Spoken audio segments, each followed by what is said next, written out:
ایک شخص نے چڑیا پکڑنے کا ارادہ کیا۔ اتفاق سے ایک چڑیا جو اڑ نہیں سکتا تھا اس کے سامنے آ کر بیٹھ گیا اور شکاری اس کے پاس چلا گیا۔ چڑیا نے اس سے کہا، اے انسان، تم نے کئی ہرن، بکرے اور مرغی وغیرہ کھائے ہیں، ان چیزوں کے مقابلے میں میری کیا حیثیت ہے؟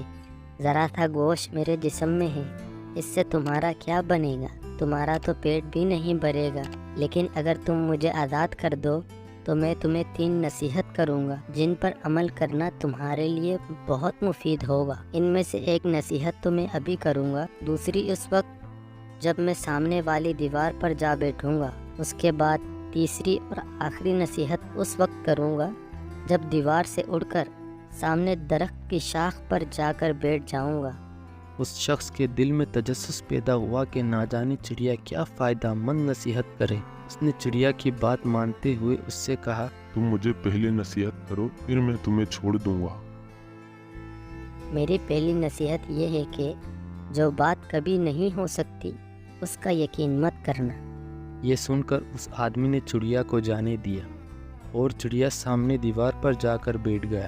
پھر وہ بولا، میری دوسری نصیحت یہ ہے کہ جو بات ہو جائے اس کا غم نہ کرنا۔ اے بھلے انسان، تم نے مجھے چھوڑ کر بہت بڑی غلطی کی، کیونکہ میرے پیٹ میں پاؤ بھر کا انتہائی نیا پتھر ہے۔ اگر تم مجھے ذبح کرتے اور میرے پیٹ سے اس موتی کو نکال لیتے، اس کو فروخت کرنے سے تمہیں اس قدر دولت حاصل ہوتی کہ تمہارے آنے والی کئی نسلوں کے لیے کافی ہوتی اور تم بہت بڑے رئیس ہو جاتے۔ اس شخص نے جو یہ بات سنی تو لگا افسوس کرنے اور پچھتایا کہ اس نے چڑیا کو چھوڑ کر اپنی زندگی کی بہت بڑی غلطی کی ہے۔ اگر اسے نہ چھوڑتا تو میری نسلیں سنور جاتی۔ چڑیا نے اسے اس طرح سوچ میں پڑا دیکھا تو اڑ کر درخت کی شاخ پر جا کر بیٹھ گیا اور بولا، اے بھلے انسان، ابھی میں نے تمہیں پہلی نصیحت کی تھی جسے تم بھول گئے۔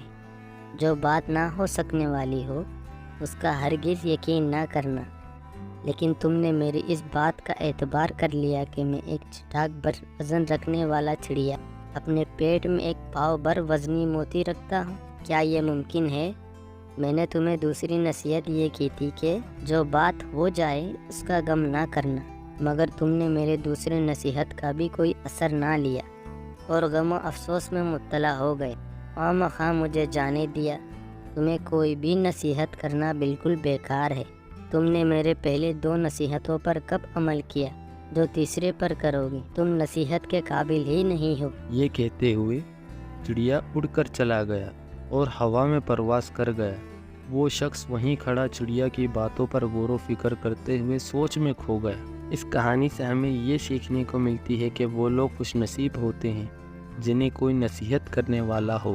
ہم اکثر خود کو عقل کل سمجھتے ہوئے اپنے مخلص ساتھیوں اور بزرگوں کی نصیحتوں پر کان نہیں دھرتے اور اس میں نقصان ہمارا ہی ہوتا ہے۔ یہ نصیحتیں صرف کہنے کی باتیں نہیں ہوتی، کسی نے کہہ دیا ہم نے سن لیا، بلکہ دانائی اور دوسروں کی تجربات سے حاصل ہونے والے انمول اثاثے ہوتے ہیں جو یقیناً ہمارے لیے مشعل راہ ثابت ہو سکتے ہیں۔ اگر ہم ان نصیحتوں پر عمل بھی کریں تو